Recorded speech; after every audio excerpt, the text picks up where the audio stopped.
Hey, I'm David Bowles, and this is Bowles.tv. It's Bowles.television. And we are live, coming to you from the East Coast of these United States. And oh boy, some days are better than others, I tell you.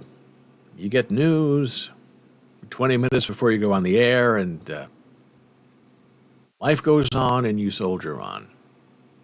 It can be a very difficult day, and it's only just beginning. Hey. Uh-oh. David Bowles, and this is Bowles.tv. Turn down the old TV. Oh boy, at least we know the sound is working. Did a whole show, half an hour of a show, no sound, talking to myself. Well, I keep looking at my hair, and it doesn't look terrible. And the reason is because I have to put stuff in my hair, mud or whatever they call it, to try to keep it from moving around, or to at least give it some shape so it doesn't look like, shaggy rabbit fur. But I do have a small problem in that we have a new knife set here. And it's very beautiful, and as I learned, extremely sharp. And if you've seen the little bumper intro where I talk about my knife, my favorite knife, and then I proceed to cut myself. Well, in the knife world, in the knife collecting world, there's an old saying that the knife doesn't really belong to you until the knife cuts you. So I have several, pocket knives, collectible knives, and I think 3 of them have cut me, so I probably have 20 more to go. And now my kitchen knife has cut me right on the corner. It was like a chef's knife, and a chef's knife goes like this, and then it has a corner, and it's very sharp, and I was just putting it back, after having it washed, putting it back in the wood block, and I just happened to touch my knuckle, and it bled and bled and bled and bled, and it was a very light touch. So now I guess I own that knife, or that knife owns me.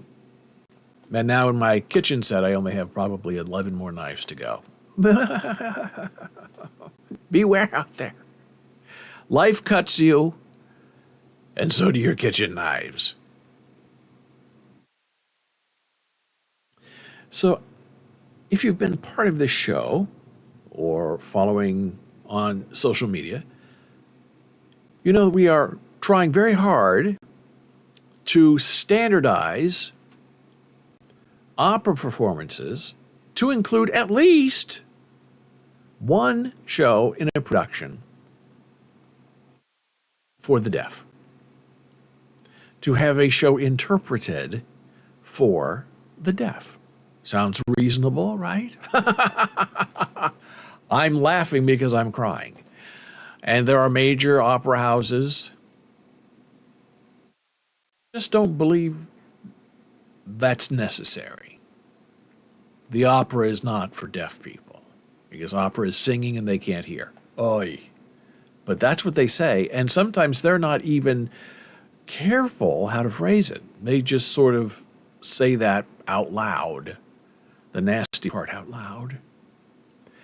And so we wonder, what's going on? How can we make a change? How can we try to press forward our idea of an opera for the deaf? So we came up with this idea. This is aslopera.com. asl-opera.com.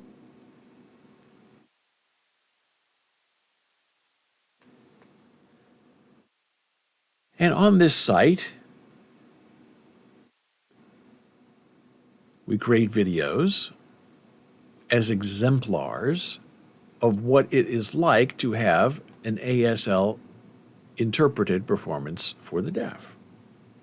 Using a standard YouTube video that is then interpreted into American Sign Language to show the proof of concept.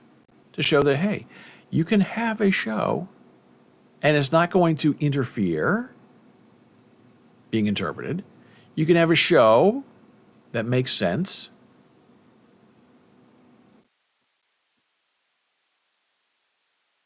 You can have a show that works.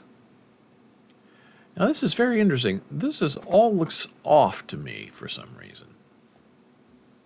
This is very weird. This is Bambino Caro, right? And this is Luciano. There's something's happened here, and it looks very weird. This is supposed to be above this. Now, I wonder if it's because it's on a smaller screen. Now I got to figure this out. I got to go check this out because this is bothering me. So I'm looking at my big thing. Let me see if they're in order. If the videos are in order on our larger screen. Now, why is that getting messed up when it's on a small screen? I wonder if it's messed up on my phone as well. I'm going to check right now and just see what's going on because that's very weird that the videos are flipped. ASL Opera. Okay, so I'm looking at it. Okay, that looks right. So it must be I've done something terrible in my demonstration to you because you can see they're here. It's all right and it's all good. They're in the proper order. So when people are on their phones, they're getting the right view. But why is this view all messed up? I don't really know. So I might have to fix this. Let me see if I can fix this because this doesn't look right. If I go out, does it change anything?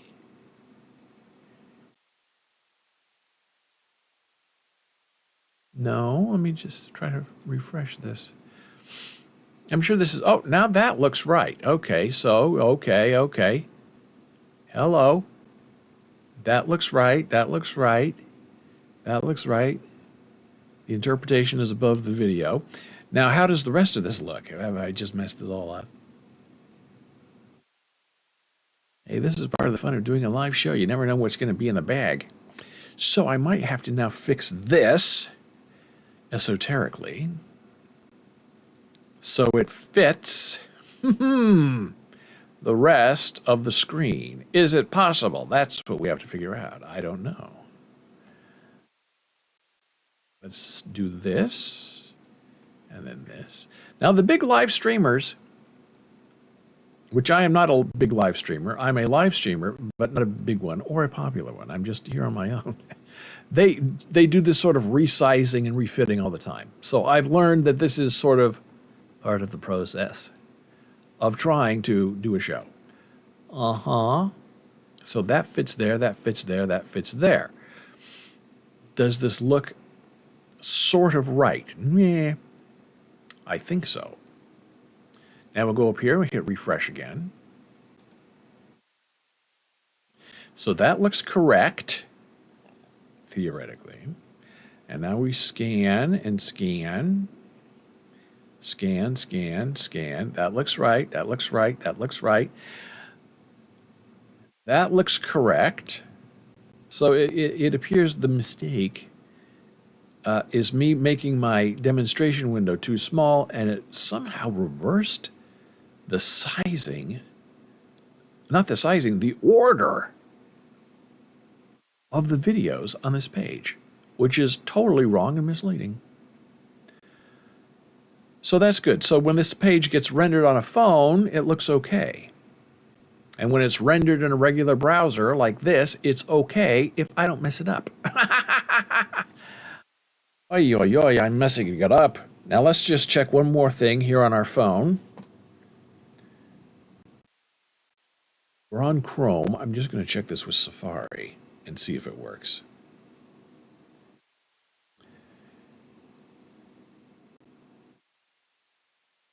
ASL Opera. .com. And now I will scroll. Scroll. And so far it's looking good. The videos are in order. The videos are in order. The videos are in order.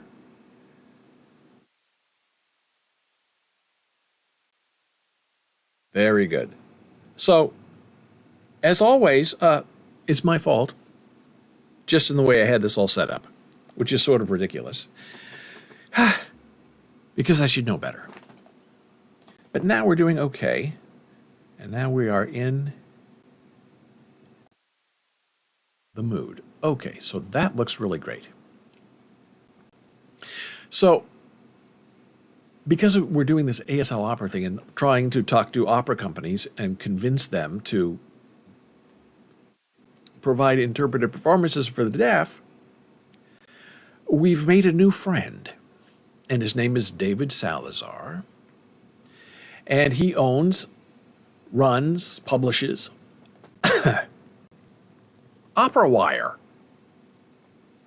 And OperaWire is a website. OperaWire is an email updating letter.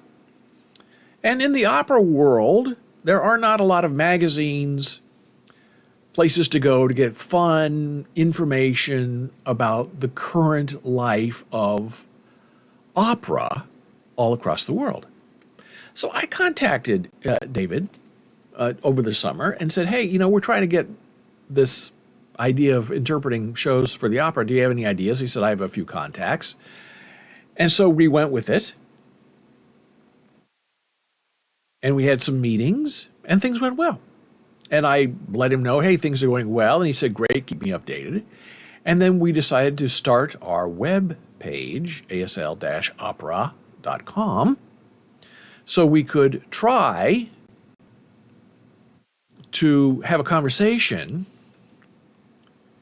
about opera and interpreted opera. And so I wrote him back. I said, hey, David, at OperaWire, hey, we have this website. And we had videos up and information, and it looked really great. And he said, oh, wow, how would you like to do an interview? So we, as asl-opera.com, said, yeah, we'll do an interview. And the interview was published on Sunday. And this is the interview. OperaWire, operawire.com. I'll put this link in our Discord channel. And our Discord channel, if you don't know, is discord.gg/BOLES.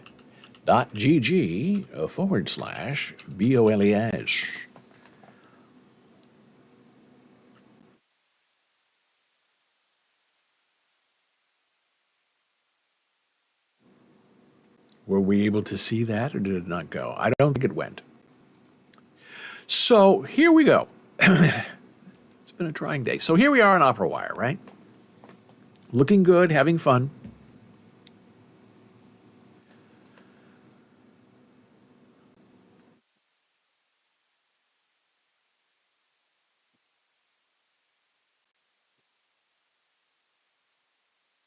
Okay. And this is the wonderful, long, interesting question and answer that we did with OperaWire. And they have links to us, and on our website we link back to them. And it's really an interesting, terrific inside view of what we're trying to do with ASLopera.com. There's David Salazar and his information and where he went to school and how terrific he is. And we have lots of connections. He's in the New York City area. And so back on our website, asl-opera.com, we have a link. Read our interview with OperaWire. So that is a text link that goes right to the article. Boom. And then we go back. And we have an image here that is also a link. It's called a hot link image. You click on that, it goes right to our OperaWire interview. So it's all there. Now, here's something wild that I did because that's who I am. Uh-oh. Let me go back. Oh, I hear myself talking to myself. It must be my YouTube channel coming up. I don't know what's going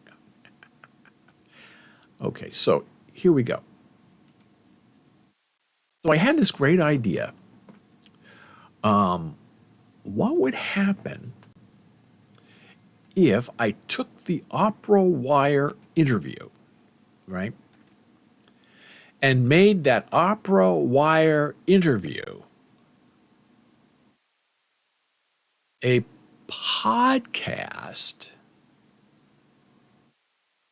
that was done with AI voice? So I had all the questions and our answers, and they were published in OperaWire. And then I got this bright idea. If we're all about inclusion, for the low vision, for the blind, for those who may understand spoken English but not be able to read written English. We could include those people in our ASL-opera.com project and also include them in our idea for this interview that we did with OperaWire. And so that's what I did. It's about 13 minutes, and it's my AI voice reading the interview, reading our answers, and then an AI voice that I just selected that I applied to David Salazar because I don't have his AI voice in my AI voice profile. So I'll play a little bit of this for you, just so you can see what it's like. I wrote an introduction, and then we go in, and you can listen to the rest of it on ASLopera.com, and I will put that link, too, in our Discord channel. So here we go, pressing play. Welcome to the Human Meme Podcast. I'm David Bowles, in full AI voice, and this is the interview I did with David Salazar of OperaWire concerning the ASL Opera project Jana and I have created at our website, asl-opera.com. And you may read the entire OperaWire article there by clicking on the link. And just so you know, David Salazar's AI voice questions, unlike my voice answers, are not David Salazar's voice. Tell me about ASL Opera. What is the mission of this project? The mission of the ASL-opera.com project is two-pronged. First, to demonstrate to... Now, I'm not going to bore you with the whole thing because you can go and read it for yourself, or if you don't feel like reading it, you can just listen to it on your way to work or, taking a walk or something. So that's how all of these things we do try to come together as one, where the live show promotes the podcast, promotes the interview, promotes the website, and the website promotes the interview, and the podcast promotes the interview, and the website brings it all together into a big circle. That's the idea. That's a modern life. That's what you try to do when you're dealing with social media and you're dealing with trying to get PR out and get ideas done and find projects that work for everybody. You try to have a big idea and bring it all together as one. That is what we're doing here. That is why we are here together. So everything influences everything else. And I told David Salazar when I thanked him for this article, I said, look, we have your article linked from our website.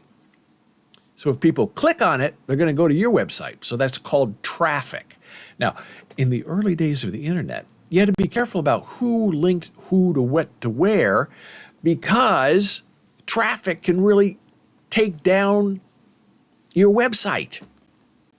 It hasn't been really an issue for the last 5 to 10 years, but because I'm old and old school, I said, hey, let me know if it's not all right that we're linking live to your article, because otherwise what you do is, and we've done this, is you take the written interview and you make a PDF file out of it, and you host, as the host of the website, you host that PDF file on your own darn site, so the traffic that's being spent to read an interview about you is being handled and paid for by you and not OperaWire.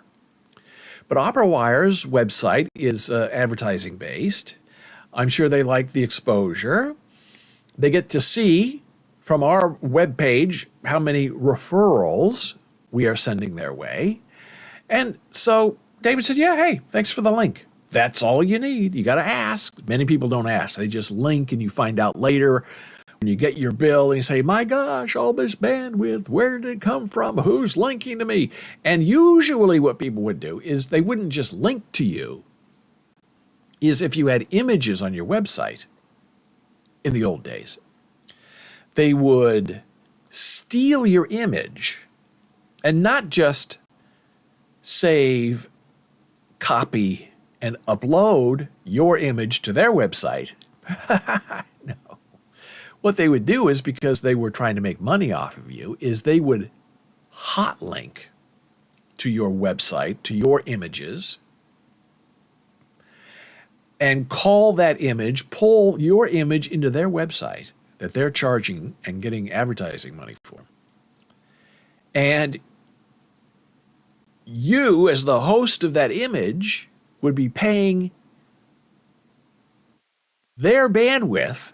They're stealing your image and your bandwidth to make money for them on their site. So then you try hot link protection, copy and paste protection. None of that really works. And now in the days of CDN and distribution, it's not as big as an issue because those CDN providers have ways of not allowing people to steal your images.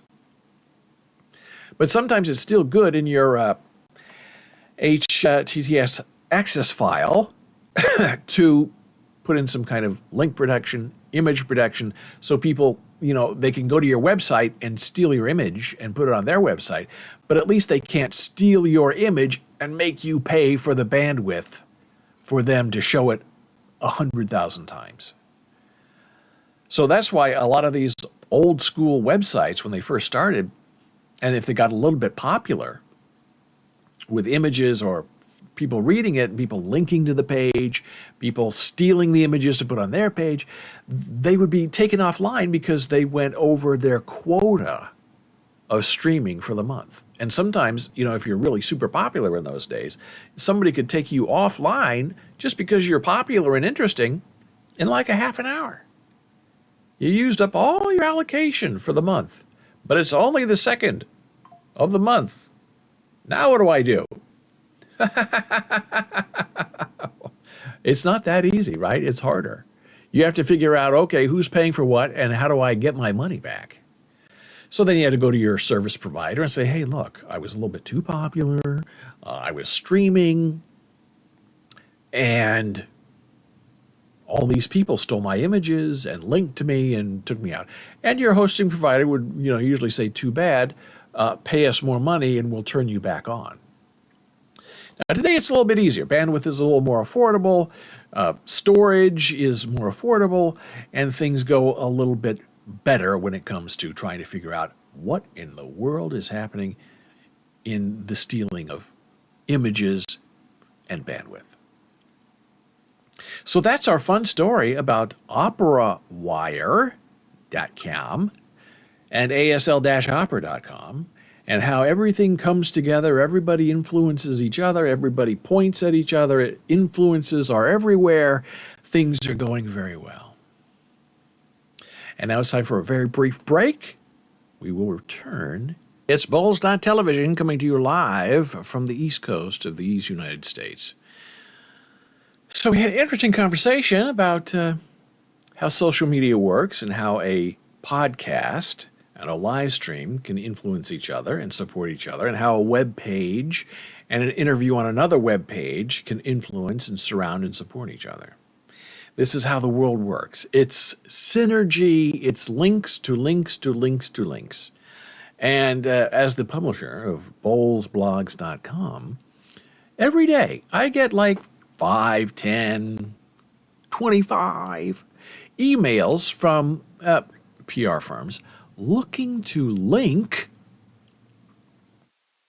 their articles and stuff that they're promoting on my website, in my old articles, because old articles have been published for 10 years, I guess have value for SEO and for linking.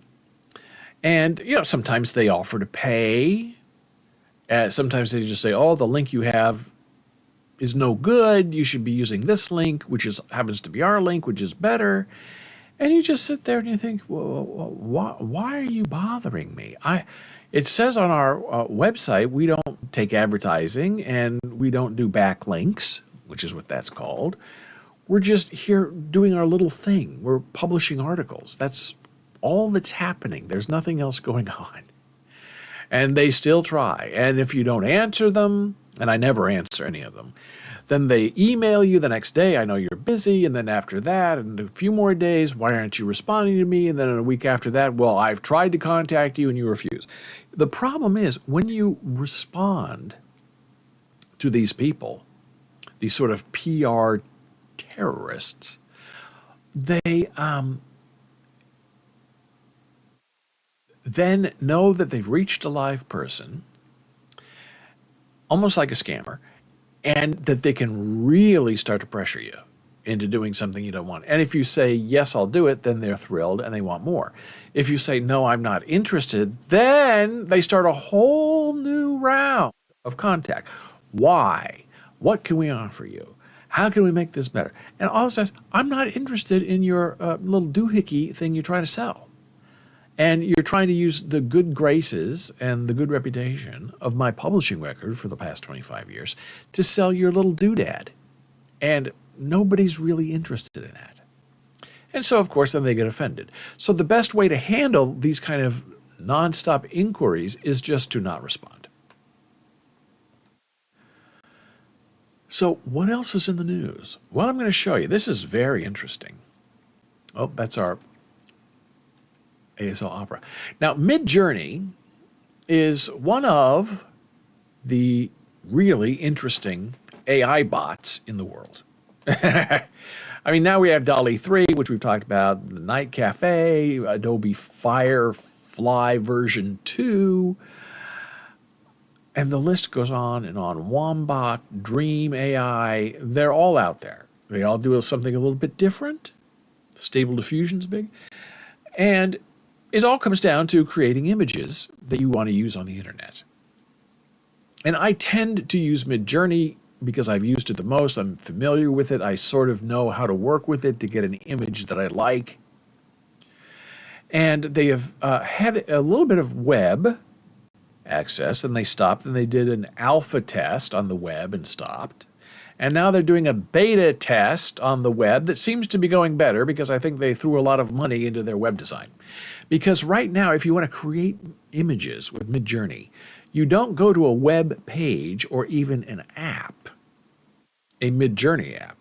You go to Discord and you create your images in direct messages or on your own server or on the Midjourney server. Now, the Midjourney Discord server has like 10 million people on that server creating images.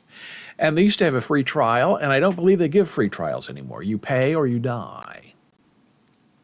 And all that's fine. Here's the problem, though.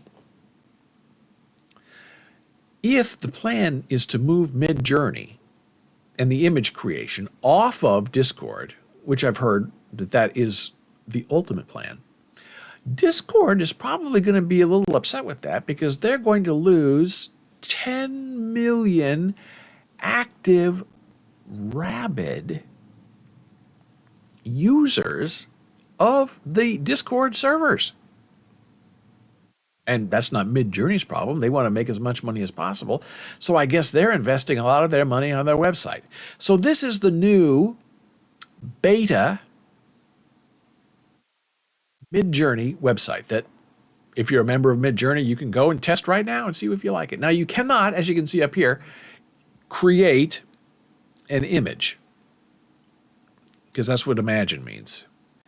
So you'd click on that and you'd write your prompt, give me a cat on a motorcycle. And you can't, here set up any kind of setting. But that's coming soon. So what it does is when you're on Discord and you're creating your images, all that behind the scenes stuff is also being done behind the scenes now on your web page that you log into using, I guess, your Discord credentials. So these were some images that I was playing with this morning, the DJ Cat. And I have to say, I've used the alpha website, I used the regular Midjourney website, and this new website that is in beta test mode is pretty cool looking. I mean, look, you look at all these images, and you just scroll, right? And it keeps up. And you can see all these images. And they're not lagging. They're not, missing. They're all there. This is the workflow from yesterday. So what do you do with these images? So we'll click on. So this is everything that's been, roughly created. These are my images. I can rate them. I can explore. If I click explore, I'm seeing what other people are doing on Midjourney. You can copy the prompt. You can search for an image. You can find a lot of things. People do very creative things on Midjourney. They also have a magazine, which I used to get, but I no longer get because the things they put in that magazine are not my type taste. So we go over here back to my images, and let's say we want to mess with this cat. So you click on your image, right? It was upscaled. The prompt was DJ Cat. And you can copy the prompt. You can rate the prompt, I guess, so it makes it easier for you to find later, if you like it or not. You can copy, you can report the image. If someone in the Explore view, you find an image that, like isn't appropriate, like nudity or extreme violence or something, you can report it. You can publish this. You can also download the image. And as you can see here on the right-hand side, you can also find new images. And you can click on it, and it becomes big. And I guess I guess they call this Lightroom view.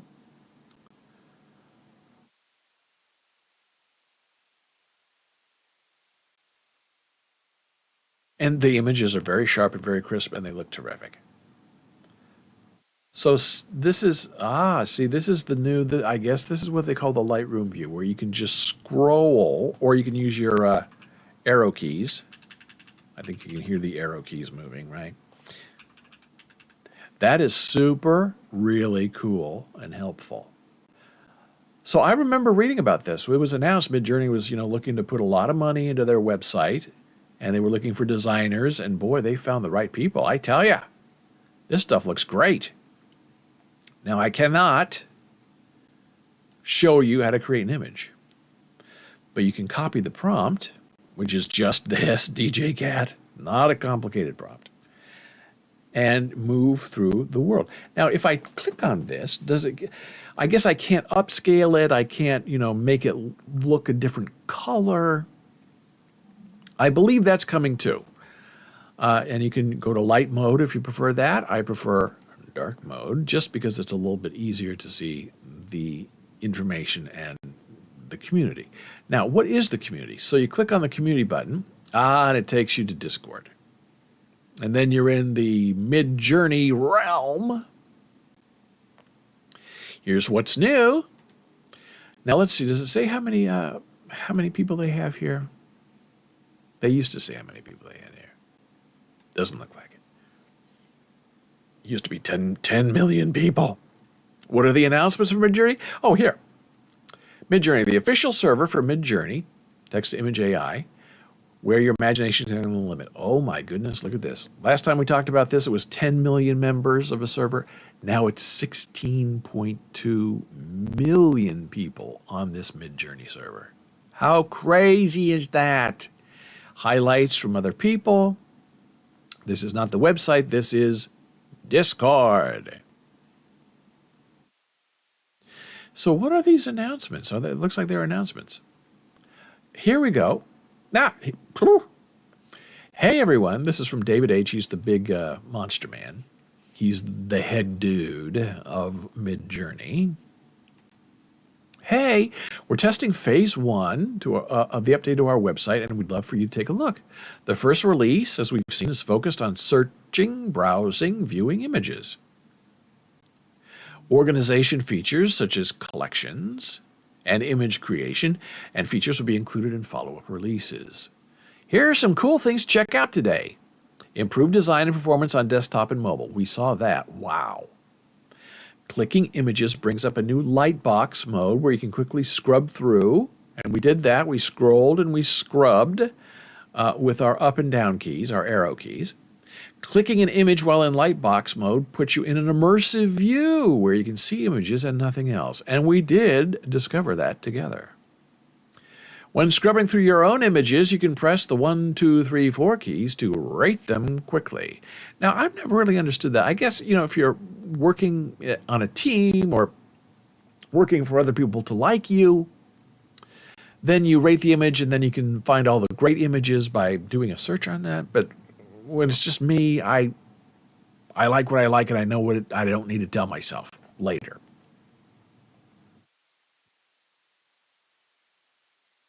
Personal search is now done inside your own browser and is instant.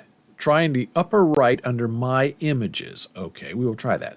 Try it out at beta.midjourney.com. If all works well, this new site will soon replace midjourney.com. Very interesting. And micro polls are also a lot of fun. And here we are in some of the micro polls. Close your eyes and picture an apple. What do you see? An apple that's sort of green, a red apple that's flat, a gray apple, an outline of an apple, or no apple at all. Now, that's some kind of psychological thing that must have something to do with how we view images. And I believe I picked number 2. Just the plain old flat red apple. How would you rate the current member website at midjourney.com app? Very poor. 5. It's awful. I don't use it. I haven't used it in months. That's not the beta one we just saw. Now, here we go. Here's the real question. How would you rate the new member website at beta.midjourney.com? Excellent, good, fair, poor, very poor. I'm going to say excellent. I think it's just lovely. So you go from one extreme to the other. And you're not supposed to do that in a life. A life is supposed to be sort of neutral and balanced. Yeah, right. Now here, this is the immersive view. And now if you scroll your mouse, you really get a sense of these images. Now, can you drag these? I'm curious, can I drag this to my desktop? I believe I can. Let me just see let me just see if I can open the image. If it is an image, it does work. So once you find an image you like, you can just drag it to your desktop and double click, and there you have it. You have the, you don't have to download. You just drag it to your desktop and you have the image in full, beautiful vision. So this is really very exciting stuff. Now, I was supposed to do a search, explore. Where was the search again? Oh, we'll go back and look. Personal search is done inside your browser, and it says try search in the upper right under My Images. Okay, we'll go back. Upper right of My Images. Upper right, My Images. There's no search. I don't see anything. Unless I'm missing something. Search. Here we go. Type up. Search prompts. Okay, so we'll start. Cat on a motorcycle.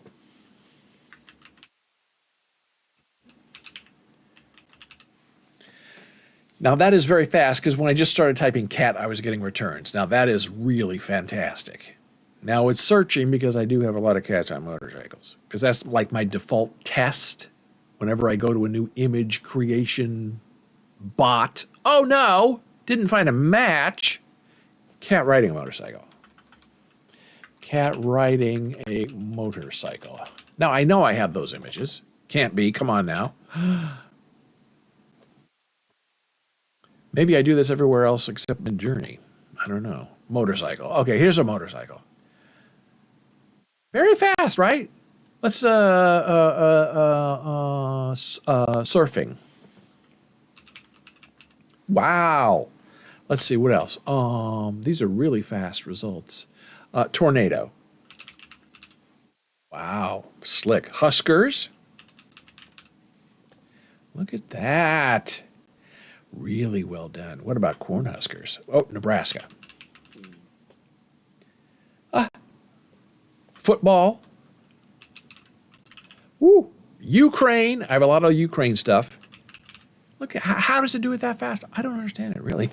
That's magical. That is very new, very bizarre, and very, very good. I had no clue. that was there. And then you find this. These are Ukraine warplanes designed by AI. Aren't these cool? They're like drones, they're airplanes, they are instruments of striking things. It's just terrific. I love it so much. And they look so realistic. It's just wildly imaginative. And it's not my imagination. It is the imagination of the AI that leads us into this wondrous, fascinating path of AI imagery. So that's where we are today. Midjourney is slightly behind, some might say, of DALL-E 3. In that, one thing that Midjourney does not do well, that DALL-E 3 now does really well, is adding text to images by default. Now, Midjourney will just say, create the image, save it, and then open it up into Photoshop, whatever, and add your own text. And the diehard AI image creators say, well, where's the fun in that? We want the challenge of our AI bots to respond to our prompts promptly and to help us figure out the way forward. And I think that's coming. I think that Midjourney is on a slight pause to get the website up. And once the website is up and running, we'll probably see, Midjourney 5.3 or maybe even Midjourney 6, which will be a big jump in beauty and upscaling and in-painting and X-painting, and I know text delivery. You're going to be able to say, give me a logo with the words script professor in script, like a knot, like a film ribbon. And in a few seconds, you'll get back exactly what you typed into that prompt with script professor as the logo, in cursive, in print, in all caps, whatever, and it will be properly spelled. Now, you can try to do that today, but it's not going to happen on the first, 4 attempts. It's going to be 100 attempts or 200 attempts to maybe get close to a proper spelling of something that you maybe try to put in quotation marks. So thank you so much for being here today. What a wild show. We started with a bloody finger, and then we went to the open and bleeding heart of the ASL-opera.com website and our wonderful interview with OperaWire. We thank David Salazar so much for taking an interest. And David said, hey, your interview's up. I'm glad you like it. Keep me informed and let me know how I can help. Now, that is very rare when, a publisher who's out there in the world trying to make money says, hey, I have power, I have maybe a little bit of influence, I have contacts. If you need help in the future, you know where to find me. And we absolutely do know where to find him. And then we finished off the day with our AI art bot Midjourney and the new website and how exciting it is. And there's a new version, I guess, of Stable Diffusion that is coming out that is probably available today or tomorrow, and then it will be widely distributed, and maybe we'll take a look at that next time we're together. So I'm David Bowles. This has been Bowles.tv. I thank you so much for being here, and I will see you again soon. You can find us online at our Discord server, discord.gg/BOLES. And you can also go to ASL-opera.com, and look for the link right at the very top of the page, and you click on that, and that link is a mail to link, and you can send us email. Easiest way to do it. Until next time, thank you and goodbye. See ya.